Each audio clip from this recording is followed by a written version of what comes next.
Hello and welcome to Sport This Morning. I'm Cecilia Omorbe. I am Aiteo Salam. It's great to have you join us again. Yeah, we're starting with a very, very great news this morning because the D Tigers again. I don't know how to describe this team. Well, they won a game, and this time around it was against Argentina. Remember what Argentina did to Nigeria at the Rio Olympics? They were beaten by 23 points. Wow. And Jalilo Kafo was the one who led all scoring chart with a 15-point on the night. Another statement win for Nigeria. On Sunday, recall they defeated world number 1 USA. Last night, they've now done it again, this time against world number 4 Argentina. Was a thrashing, and of course, this victory definitely is going to put them in good stead going into the Tokyo Olympics, where they hope to get a medal. Also on the show, still talking basketball. Now universities have emerged winners of the Division 1 championship. That's the basketball championship that was concluded yesterday in Lagos. This team, made up of all uni students, have now qualified for the Premier League. And of course, the good thing is they played in Division 2 last season. They won it in Division 1, and right now they won Division 1. So these are the teams to watch out for. Nine University beating Ebu Comment. Ebu Comment were unbeaten all through the season, lost in the final hurdle. Also on the program, Olympics is here. The village is open. So athletes have started moving into the Olympic village. It's safe to say that with 10 days to go, the village is open. It's open. Athletes can now start leaving their hotels and moving to the Games Village and start to, settle in ahead of the Summer Olympics, which is going to open on July the 23rd. Of course, Nigerian athletes as well too are already in Tokyo. Some of them will be leaving later today as well.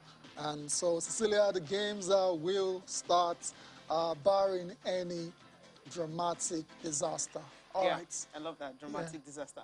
But that's not going to happen because the games will definitely go ahead. Yes, on the show today, we're starting with basketball. Yes. Because the NBBF National Division 1 is over. We have champions. And, of course, the Tigers are just making a statement ahead of the Olympics. And we have a guest in the studio who's going to help us talk about all these before we talk about other sports. We have Victor Okoro right here. Well, he's the coordinator of the league, right? Yes. Yes.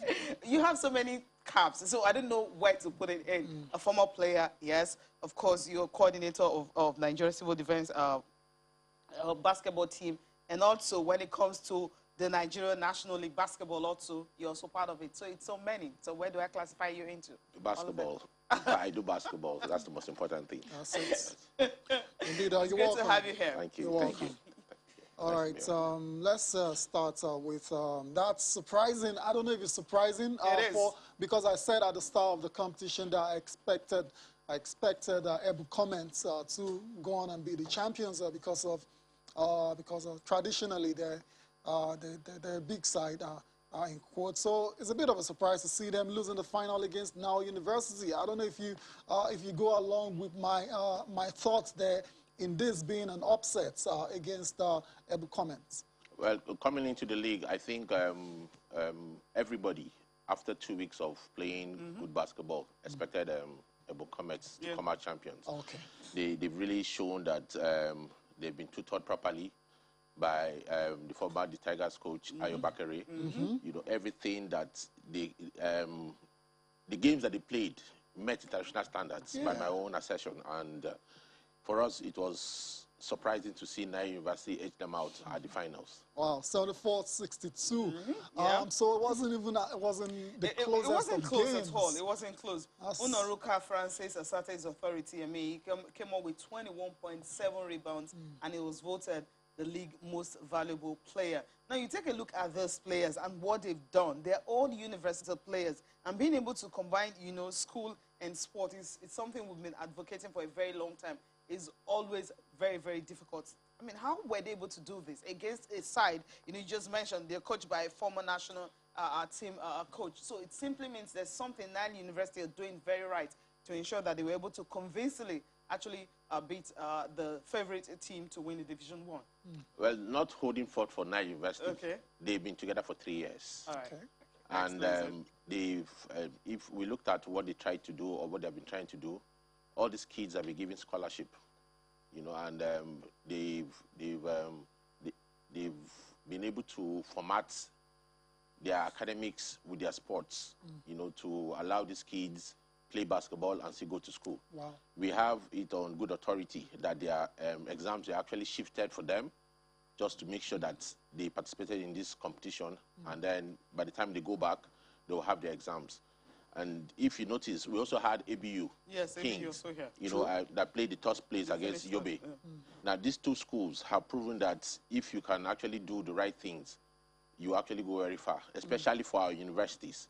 You know, and we are so happy that for the first time we have a university team in the league. For the first time we have a team from the Northwest in the league. Yeah. Wow. You know, so there's so many firsts coming from what we have done this year.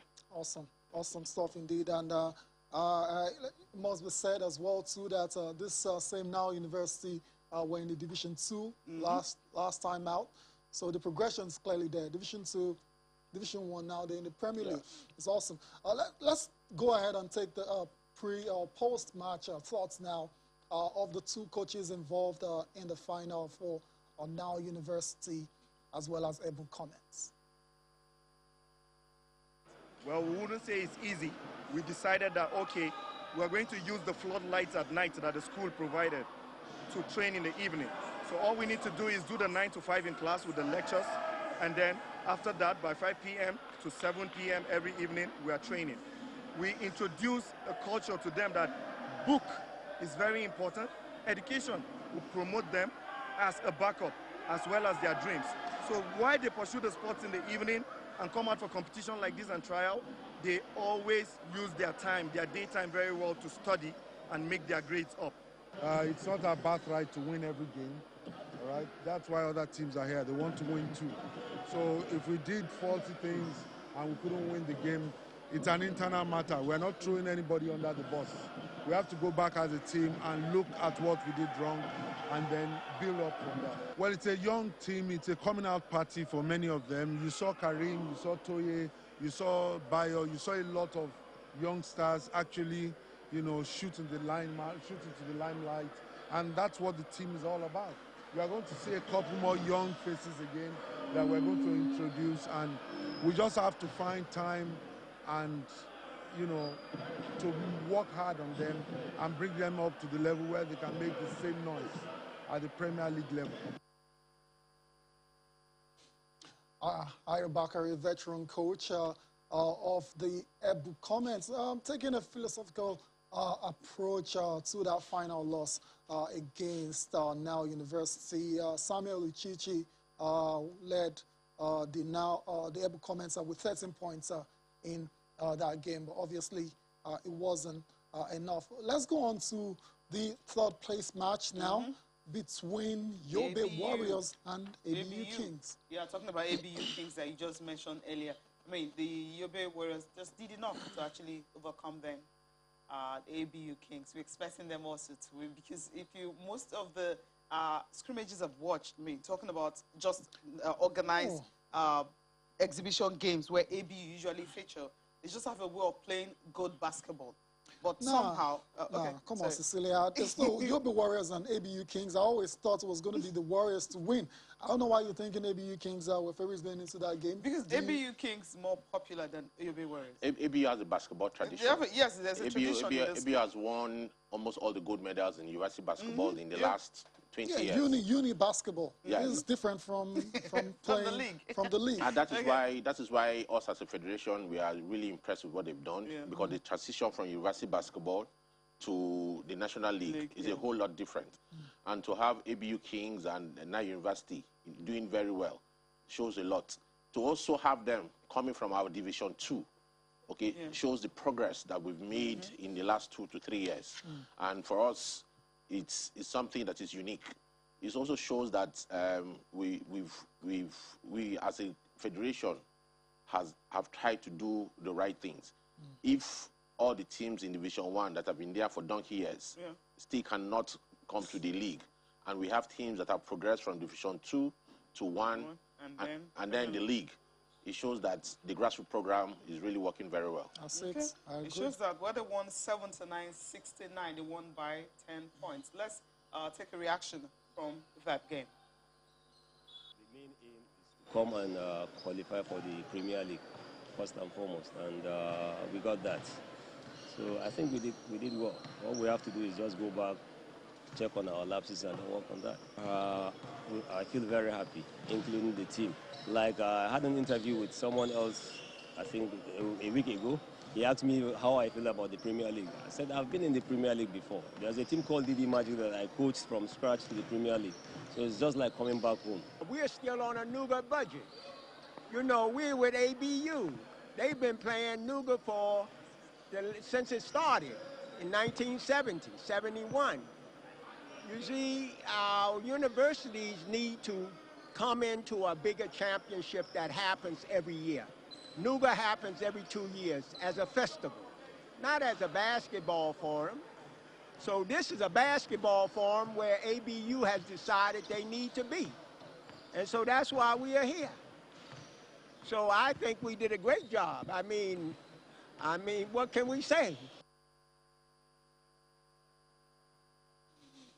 All right, just talking about all the teams. Well, congratulations to all the teams who have qualified for the Premier League. Now, talking about the Premier League, you're here, so you're the coordinator of the league. When is it starting? Well, this is what we do before the league starts. We look at the finances of the clubs. Okay. And then... Money, one. For the fact that we do not have a sponsor right now. Still not sponsor. Sponsorship too. Yes, we have to also talk to the clubs and find out which is very convenient for them, whether they want a 2-3 weeks playoff or if they can afford to run for like 2 or 3 months. Now, everything has to be agreed upon before we can actually set the ball rolling. Now, you had the whole of last year when COVID happened to plan all this. Now, this is 2021, and sport has resumed since November last year, especially in Nigeria. And this is July. What have you guys been doing? Because you're still talking about you're talking to the clubs on how you want to. It's not as if you've agreed on anything at all. I can tell you for free that we've sent out proposals to more than 20 to 30 companies for sponsorship. And everybody has come back. At least 90% of them have come back, you know, telling us that COVID has really affected their finances. Okay. And so for us to be able to run the league, you know, we must have to look for finances from in between. Cost money. Now, you know, the government doesn't sponsor the league. You know, the federation has to source for money. Yeah. And from the monies that we have been able to raise, that is what the president is trying to use. Now, remember also, for the league to run that long, the teams expect the federation to give them money. Of course. Okay, so these are the things that need to be talked about. Everybody must come to the table and understand that if we don't have money, can you raise money to run, and so that we don't start in between and then people drop off. Yeah. You know, it has happened in years back.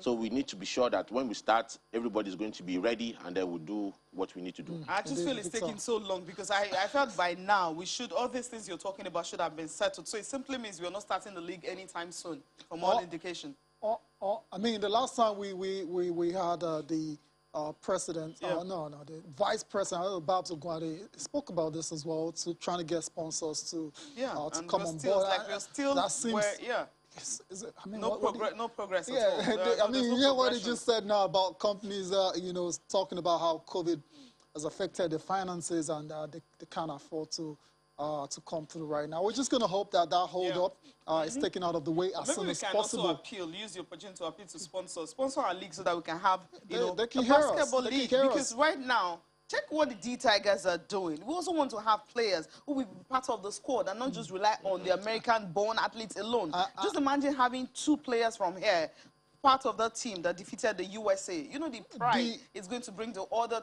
athletes who are here, you know, trying to, you know, play basketball. And the harsh reality is you can't be a part of the team if you're not playing. Of course. They've not played for 2 years. You can't even be playing if you're not good enough. You can't, because if you're not good enough, you can't, you know, rival the guys who are playing in the NBA. But at least you got to be playing to know if you're good enough. So you but don't they're even have not playing opportunities any to games. play. Anyways. What about the women? I mean, they've got sponsor. The whole of last year, COVID happened. They've not started. Is it starting anytime soon? Yeah, the Women League will soon kick off. You know how the broadcast is, but we already have a title sponsor, Zenith, and we're just trying to fine-tune everything. What our plans were was just to allow the Zenith finish, the Olympics finish, and then we can kickstart the Women's Championship. Oh, so that we're looking at October. So We're looking at after the Olympics. Yeah, Olympics is going to be finished in September because you have in August because you have the Olympics and Paralympics. So September maybe you have 1 month. We're not doing the Paralympics. So once the Olympics finishes, only the Olympics. Yes. So you're sure you're going to start. So we'll do we look at September when the league will start? We'll do something for the female after the Olympics. Do something, surely. not a full league. Okay, right. I'm happy you're here to talk about this because everyone has been worried. So for the men, we're not sure of this year. For the women, something's going to happen. Something to look forward to, Cecilia. Yeah, something to look forward to. Anyways, talking about the Olympics, that will make us happy because Cecilia is not making us happy. We'll do our countdown to Tokyo 2020 Olympic Games. How many days to go, Tayo? 10 days. 10 days, Cecilia, is incredible. That's 10 days to the Olympics. That's the countdown. We're looking forward to the start, the commencement of the best and the biggest sporting events in the world. Of course, we have so many updates for you. None bigger than Nigeria's D Tigers making a statement again. This time around, it was against Argentina, world number 4, and they absolutely blew them off the park. Cecilia, 23-point victory. Thankfully, we have a basketball guy in the house as well, too, and he's going to tell us, he will react to what is going on in Las Vegas, where D Tigers are making a serious statement and laying down a big marker. Well, Nigeria is so proud of what has happened in the last 2 days. You know, Nigeria beating U.S., not just Nigeria, Africa beating U.S. Because that's the first team in the whole of Africa to have done that. You know, nobody has tried to even come close. True. And of course, you saw this morning we just finished with Argentina. Yeah. Now, this team that you see, they've been in camp for close to 4 weeks. Now, this team that you see, you know, have close to 80 new players. And I'm telling you, that 8 NBA players. Yes, but wow. the new players, okay? And this is the first 2 games they've had together, and they're still on the rise. I can assure you, by the time they get to the Olympics, what people are thinking will not happen will happen. Which is what? A podium finish. That's the expectation, you know. And you know, when my president said that some 4 years ago, that in 4 years, Nigeria will be competing with the United States of America. I remember that one. Yeah, thank you. You know, people thought it was just. What's he talking about? Yeah, you know, and everything that he has said has come to pass. You know, even at this point in time, I think all promises have been fulfilled. You know, we still need to do some more for the local league. All promises, elite level. Yes, have been fulfilled. Yeah. Okay, thank you for the correction. So let's box it. Now, if you understand, I didn't want to go through all this, okay, that we were constrained because of court cases. Let's not, court cases finished a while ago. It finished February this year. So this is July. Okay, and those are the things that really constrained us. But I'm hoping, you know, that from now on, it's going to be seamless. Of course, that's the hope. And talking about our game against Argentina, Jalil Okafor led Nigeria with 15 points. Precious Achor, the rookie for the Miami Heat, scored 12 points on the night as well, so as Nigeria improved to 2-0 in their pre-Olympic exhibition season. Jalil Okafor, what a player. We're all waiting for him to make his debut for Nigeria, and he did not disappoint. 7 of 8 shots, grabbed 7 rebounds as well in 14 minutes of play. Of course, Josh Okogie, Chimeze Metu also scored 10 points apiece in that victory. Nigeria returned to action against Australia. As world number 3, right? Yeah, Australia is actually in Nigeria's group. So that's... Okay. Carry on. Because I'm like, Argentina was in our group in Rio. We beat Argentina going to the Olympics. And when we got into the main game, Argentina already know what we needed to do. And they beat us by as much as 20 points. So I don't know what's going to happen tonight. Do we beat them now or allow them to beat us? No. So when we get into the Olympics, you don't step on the court allowing anyone to beat you. Yeah, I'm just like, no mind, I'm just talking. What do you think tonight's game against Australia? Is it going to be another stroll in the park? Because the Tigers blowing out team is really what I'm impressed about. Well, what the plan of the coach is, to my own knowledge, is to try to get the team better with every game. Okay. And if being better with every game means beating Australia, I think they should go for it. Okay, they should go for it. Yes. All right. One, thank you so much, Vito, for taking our time to come to the program this morning. Thank you. I appreciate it. Appreciate your time. Thank you. All right. All right, we need to go on a break. When we'll come back, of course, the Olympic countdown will continue.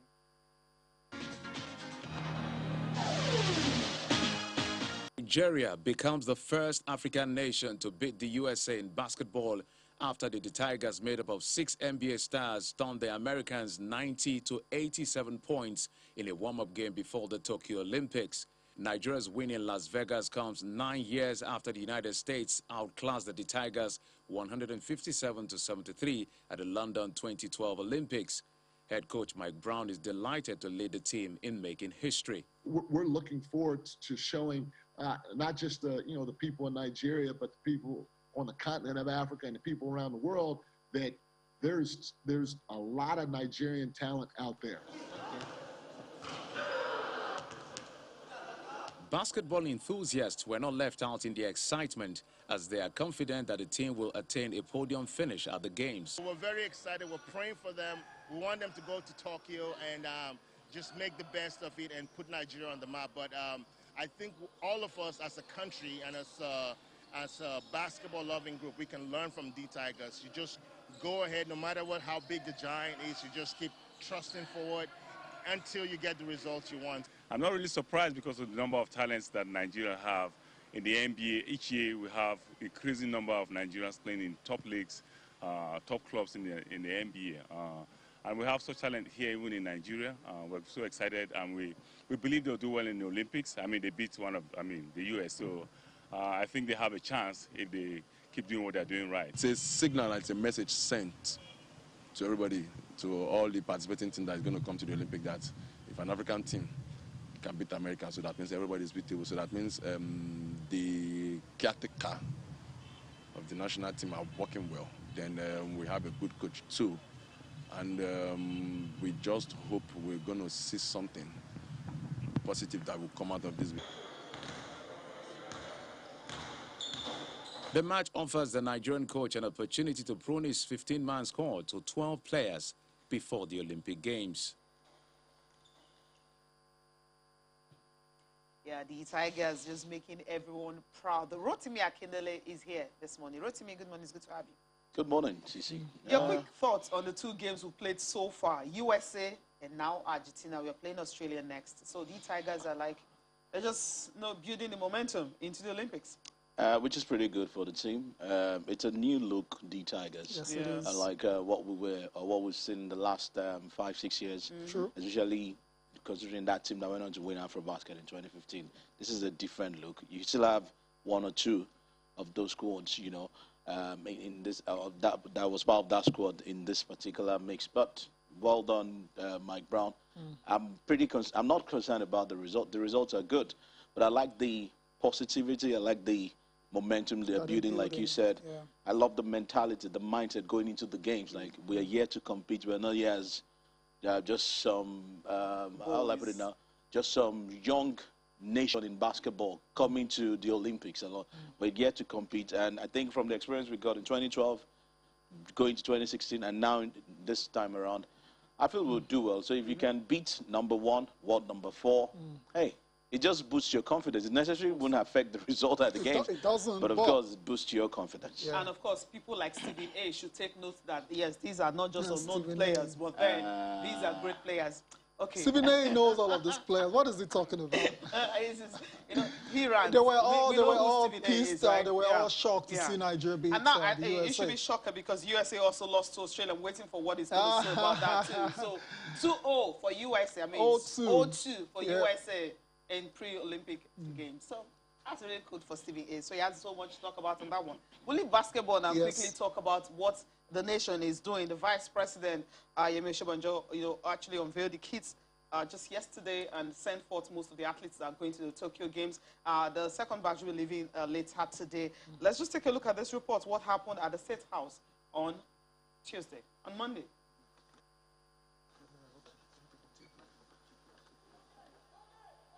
The Nigerian contingent to the Tokyo Olympics will be leaving for Tokyo on the 13th of July 2021 for the Games, which will begin on the 23rd of July and end on the 8th of August 2021.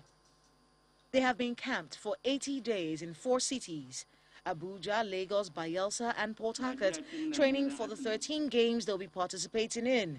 Team Nigeria also fully vaccinated against COVID-19. The team Nigeria will head straight for Kizarazu in Japan for the pre-camping before they finally go into the Olympics camp proper. We are aware that all athletes and officials have all received their full jabs of the COVID-19 vaccination. We'll ensure that our team members abstain from any behavior that could tarnish the image of our dear country before the Committee of Nations. I want to especially thank Mr. President and the federal government for the great support we receive financially as well as facilities and equipment.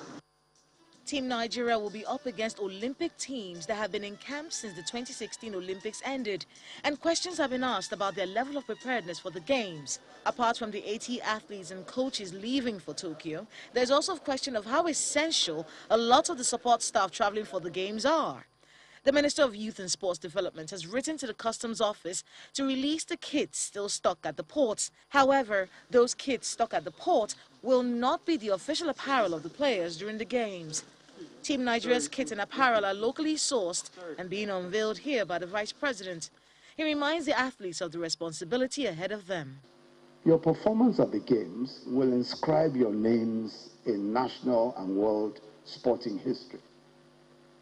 And you carry the hopes and aspirations of millions as you compete in Tokyo.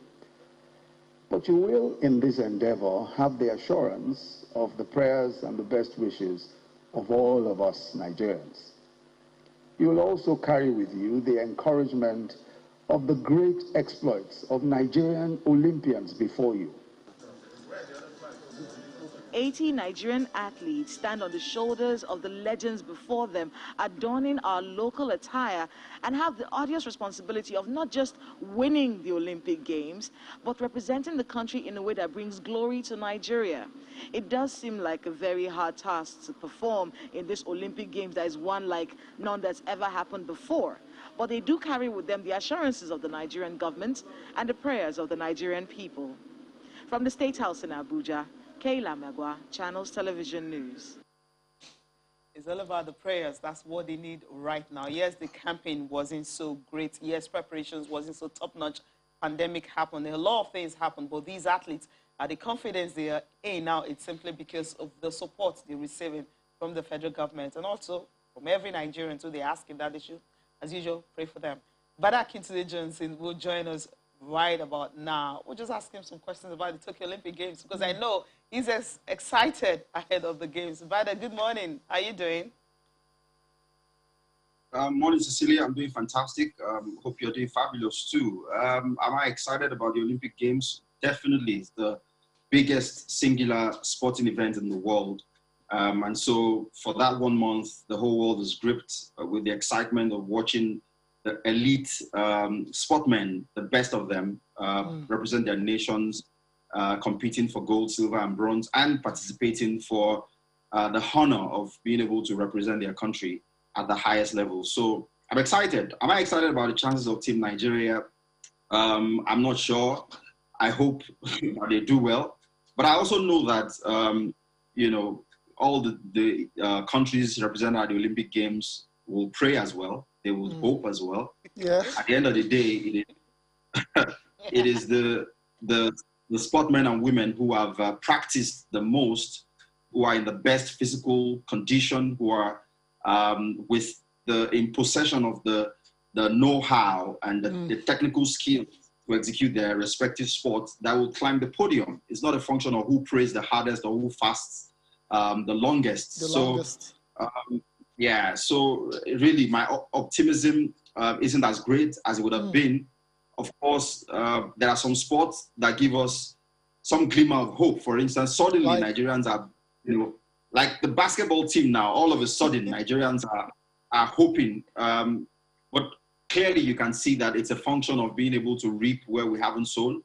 If all those players were picked from our local league, nobody will be tipping them for a podium finish. But we have the luxury, I would say, or the luck of being able to call on players that we haven't developed, who just happen to have Nigerian parentage to represent us at at the Olympic Games. And who cares really at the end of the day if they win a medal? It is credited to Nigeria. But for me, it's not about the what, it's about the how. And if we do not knuckle down to setting the right structures in place, being able to, and I heard one of the athletes saying, thank you to the federal government for supporting them with finances.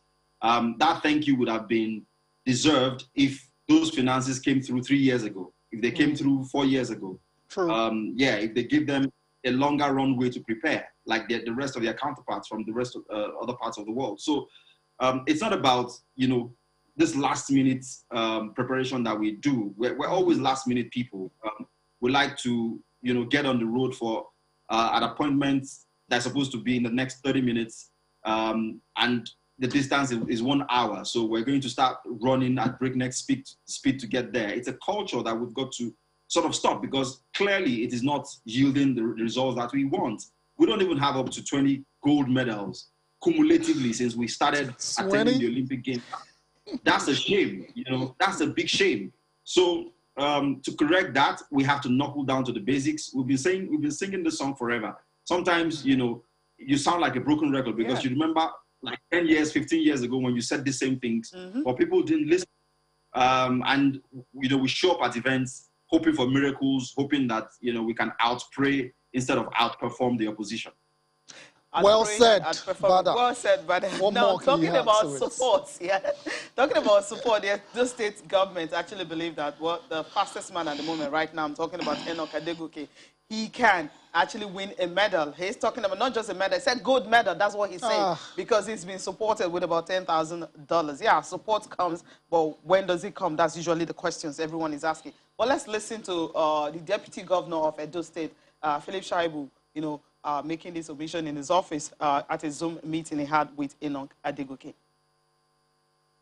We are watching you, and we are also supporting you, and that sprint, that small effort that you need to win, we are praying that you get that luck and get that effort. Don't be under pressure. Just be yourself. And with your training and determination and with support that we are giving you, you will come home with a gold medal. The governor has asked that I should pass on this message to you too. He has asked that I give you $10,000 and that just go there, win and come home, and we'll give you the Edo package. You already start seeing packages already. You have an SUV already waiting for you. So you can imagine more things that will be waiting for you. Don't forget, Edo is an investment destination now. There are a lot of activities going on in Edo.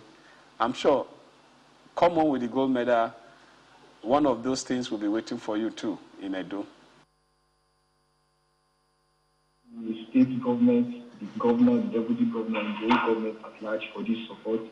And I promise I will do my best, and I trust God for the best as well. And I promise to make the state proud. I promise to make AFN proud. I promise to make Nigeria proud. I believe that everything will be fine. My training has been fine. God helping my coach. God has been helping us really, Coach Ayokunodelisu. And by the end of the Olympics, I believe everything will be joyous. And once again, I really thank the Deputy Governor for this initiative. And I believe this will not be the last as well, by God's grace. And, as Mr. Izuba said, a lot of competitions are loaded for us next year. I believe this support will help me in this and subsequent competitions as well. Thank you very much, sir. More competitions will come next year, so we'll see if the support will continue. Rotimi, what do you think? What are his chances? 10-0-0, that's what he ran at the national trials. I mean, so that's a speedy, by the way. That's a speed, of course. I think just like what Bada mentioned earlier, all those last minutes, I'll give you a car, I'll give you monies and all. Yeah, let the guy just go there, enjoy himself. No pressures and all. But his chances at the games, I don't think it's very big. When did he start preparing for the games? Olympics is what you probably takes you like 3-4 years to prepare for. Not how many races? Not how many races or how many weeks? Maybe like 8 to 9 weeks to the games, and then.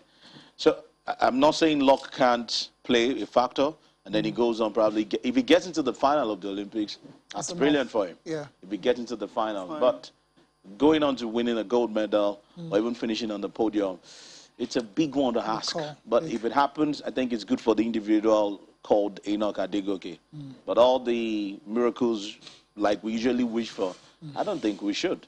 You think they're actually putting pressure on him, saying I go don't for think that it's gold, or well, maybe encouragement it's just, or motivation? It's what we do here. We like to say that to spoil you or to encourage you, not necessarily put you under pressure. All right. Yeah. Enoch is 45th in 100 meters ranking, so make what you will of that. Let's get on with the show now. Quick updates on the Olympics before we go to the Euros and the fallout and all of that. The Olympics Games Village is opened, like we said, Cecilia. It's going to house 11,000 athletes. Of course, this is not your normal, your typical Summer Olympics because of the COVID-19 pandemic, which means athletes will have to adhere to very certain restrictions. Cecilia, there's a ban on singing and chanting during events, daily coronavirus test, and mandatory mask. Of course, athletes are not allowed to leave except to train or compete. So that's the way it is right now in Tokyo, which entered a fresh state of emergency on Monday. And that's why IOC President Thomas Bach has been talking about the safety measures that have been put in place. So he's really happy about that because he feels that with this, all athletes will be safe. Your organizing committee and all your staff members are doing a fantastic job in the preparations of this Olympic and Paralympic Games Tokyo 2020. You have managed to make Tokyo the best ever prepared city for Olympic Games. And the Japanese people can have confidence in all the efforts we are undertaking to make these games for them secure and safe, with all the intensive, most strict COVID countermeasures, with the great vaccination program we have been undertaking worldwide. So all this is in solidarity with the Japanese people. IOC President Thomas Bach, of course, is satisfied with all the measures that have been put in place for the Summer Olympics to go ahead safely. That's the end of our countdown for today. Of course, you can join us tomorrow when it's going to be 9 days to the opening ceremony. All right, let's get on with the show now. This time, let's go to the Euros. Of course, reactions still trailing that incredible match between England and Italy. Of course, the Azzurri won 3-2 on penalties, and celebrations across the country has continued all through yesterday and started today as well. Badaki today, we'll still have you. And of course, before we talk about okay, let's talk about the Italians, what they've done. Roberto Mancini, 34 matches unbeaten, didn't qualify for the World Cup in 2018. But now look at them, they're champions now, and they don't know how to lose games. A lot of credit definitely has to go to Roberto Mancini. Of course, they've been out celebrating as well too. They met the Prime Minister yesterday as well as the President.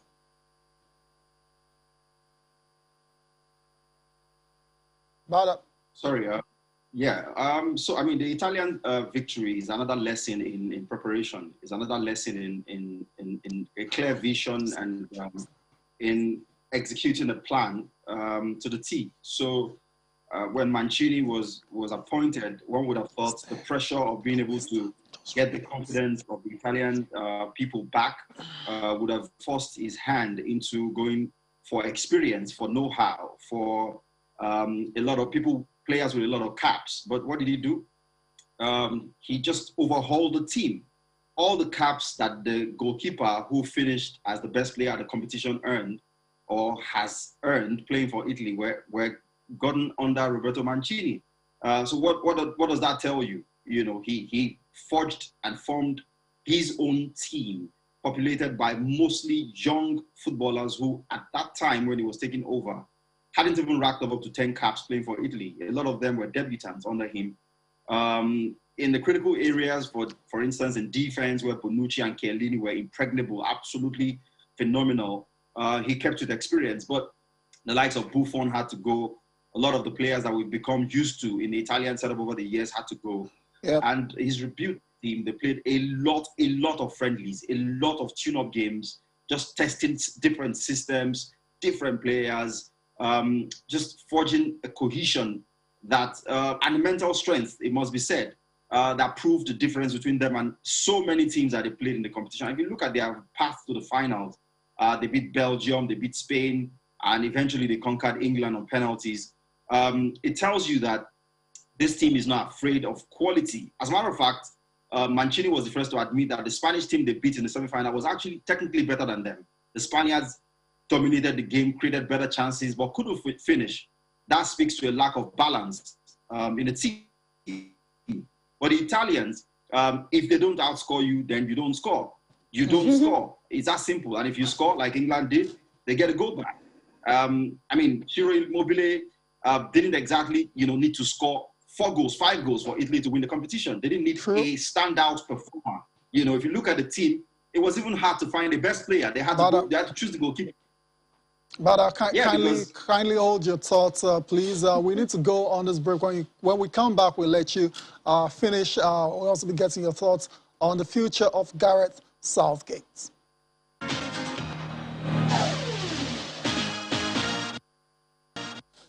You're welcome back to Channel Sport this morning. We still have Bada Kitide Johnson with us. Bada, conclude your thoughts on the triumph of Italy, and then we'll go on to England. What's next for them after that heartbreaking penalty shootout loss?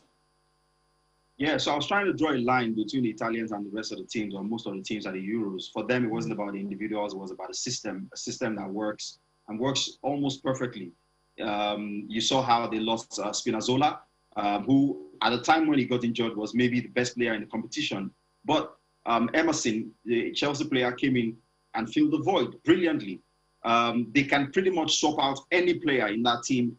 Federico Chiesa was one of the best individual players at the competition, but he wasn't even getting starts up until the quarterfinal stage. So I thought that in terms of the cohesion, the understanding that he had forged playing those 34 games in the build-up to the competition, or the over 30 games or thereabout, 20-something games before the competition, he showed it was such a difference, the mentality, the character, everything you want in a team. But the English didn't do badly, if you ask me. I thought that obviously arriving in the finals for the first time in history was, an upgrade on what they had achieved before. And of course, in recent times, they finished in 4th place at the World Cup, finished in 3rd place at the UEFA Nations League, and now 2nd place at the Euros. It's a progression, and you can, say all you want about Southgate, making mistakes with the choice of penalty takers, but overall, he's upgraded England from a bunch of players who flatter to deceive at major championships to a team now who don't fear anyone, who play expressive football, who, have genuine talent, genuine accomplished players in every position. And they got youth on their side as well. The likes of Saka, Jadon Sancho, Grealish, almost 60-70% of that team is young. Declan Rice, Kevin Phillips, all those guys covered themselves in glory. So Gareth Southgate definitely has to continue as manager of the team up until after the World Cup, and then he can decide whether or not he wants to continue, depending on how they finish at the World Cup, obviously, and how he feels about continuing in the role. But overall, I thought the Euros treated us to some fantastic football. I would have wanted Italy, Spain to have been the finals. Unfortunately, it didn't. It wasn't the case. England, Italy wasn't bad, but it wasn't exhibition stuff. But Italy were deserved winners. However you slice and dice it, there was no better team at the competition. And most of the credit must go to Roberto Mancini for doing what he did. It was bold, it was audacious, but also it was careful planning, it was forward planning. It was understanding what he needed to do. It was calling on all of his experience from previous times coaching club football and understanding Italian football. And of course, with the support cast of the Gianluca Viallis of this world, he had a perfect blend for a perfect team, and they had a perfect result. For Italy, Bada Kitide Johnson, many thanks for joining us on the show. Enjoy the rest of your day. Thanks for having me. All right, then talking about the three Lions, the coach, Gareth Southgate, has been speaking on his future and essentially is not in a hurry to sign a new deal, but wants to go to the World Cup. Gareth Southgate, like I said, not in a hurry to sign a new deal as the coach of England. Needs a break now, of course, well-deserved break, Rotimi and Cecilia, because you can imagine the pressure you're under leading a football-mad country like England into their first major final, first European final. Of course, I mean, it was a major break for Gareth Southgate. I mean, it's been there for a while. We saw what they achieved back in 2018 in Russia. And then we saw the run at the UEFA Nations League as well. And now the Euros. I mean, just like I told someone yesterday, it looks progressive to me. It's like Bada also pointed out. I'm saying, what if they go to Qatar and win the World Cup? Why not? Yeah, but then again, you have other bigger teams, other maybe in terms of quality and the likes. But if you stay consistent, just like we've seen them doing the last 3-4 years, they can go shock the world in Qatar and go on to win the World Cup. So I think that's the focus now for Gareth. Of course, it's best, and I think he chose his words carefully. Wise words, I must say. It's all about signing a new contract and extending your stay. Let's qualify for the World Cup. If we qualify, then let's see how we can plan to win that World Cup. And afterwards, you can now sit down, put all of the papers, documents. Do you want to extend? Do you want to sign or not? But for now, I think he's chosen his words well. His next focus: take a break, and then let's see how to qualify for the World Cup. That's how brilliant he is, right? He doesn't talk too much. He's straight to the point and say it the way it is. Yeah, Southgate has always been a measured character, so I'm not surprised he's not getting carried away with all of this. And I hope all this talks about redemption in the English media will end now. Because it has always been, redemption from 1996, lost the penalty, blah, blah, blah. It's not going to end, unfortunately. They're still talking about it. Because other teams are also growing. Now, let's quickly talk about Aiteo Cup, what happened for the women at the quarterfinals. Results are out here. For Edo Queens, they're through to the semifinals. It has to go into penalties, beating Oshun Babes after the regulation time ended 1-1. It went into penalties, ended 4-3. And the other game that was played, Nasura Maisons and FC Robo, also went into penalties. FC Robo won that 3-2 on penalties after it ended 1-1 regulation time. The other game that was straightforward happens to be the game between Bayelsa Queens and Delta Queens. That ended 2-0 in favor of Bayelsa Queens. And for Rivers Angels, again, their game against Bright Future was postponed because yesterday, that's when they were supposed to have their COVID-19 test. Remember that they will be playing WAFOB tournament starting this weekend, so they needed to have that COVID-19 test, and that's the reason they did not play this game. So we're waiting for the time that the NFL will fix for this game to happen. Okay. Time to take a look at the papers now quickly. Or you want to say one thing on the Aiteo Cup, Rotimi? You were nodding your head. COVID results usually come out after 24 hours, so if you... I mean, they that's can the play most. today, right? So you can play the game today. Why not? Instead of pushing it they forward. They don't need any recovery time. We don't know what they're going to do. And then you can play the game today. Today is Tuesday. And then your team probably expected to leave. Yeah, it does. When are they leaving for Ghana? They need to give us that information, right? So that's why they need to play as soon as possible. We'll talk with the coordinator tomorrow. I think you'll be able to tell us the reasons for all this, right? Sure. Okay, because there are so many questions and no answers. Papers. I'll start with Sporting Sun. And Sporting Sun here, go back to Nigeria. English fans tell us. Okay. I think I'm going to drop Sporting Sun for today. Yes, we're not going to give room for that. Publicity. Complete Sports. I move over to Complete Sports. Straightforward. Awuni begins a fight for Liverpool future. Remember when we had this guy during pandemic when he talked about that he would love to play for Liverpool, but I think he should just find a club where he will be happy, right? He can be happy at Liverpool. But when you're fighting to get in... Yeah, everybody fights for his space. Okay, all right. Okay. He can't compete with the big boys now, but then it's okay to fight and see if you can get in. If Bukayo Saka is 19 and can make Arsenal's first 11, why not? Bukayo Saka is an English boy. It doesn't matter. I mean, it's all about the age, as far as I'm concerned. Okay. Let's go. You can do well and go on. Sporting Life is next. Very interesting stories as well. Battles against Liberia and Cape Verde. NFF prepare for Eagles' arrival. Fati set to miss most of preseason. That's a young star from Barcelona. So Fati. Still story on Taiwo Awoniyi training with Mo Salah, Mane, and Keita. Juve make Jesus top transfer target. Zidane will reject clubs to secure France role. Okay. Yeah, I mean, PSG, who knows, but it looks like his mind is made up on coaching the French national team. Has Deschamps left? He hasn't left, yeah, but the story is this guy is get ready to reject any club offers while he waits. So that means if Didier stays back, he's going to wait till after the World Cup in 2020. Exactly. All right, Infantino, Motsepe, storm Lagos for Aisha Buhari Cup. Very interesting, this one, because it's the international invitational for women's football. Might get to see the Falcons in action again pretty soon. Yeah. All right, that's it for the program. Rotimi, thank you so much for coming on the show. Thank you. Appreciate your time. Thank you so much for watching. I'm Cecilia Mogbe. Have a great day. I am Tayo Salam. Join us again tomorrow.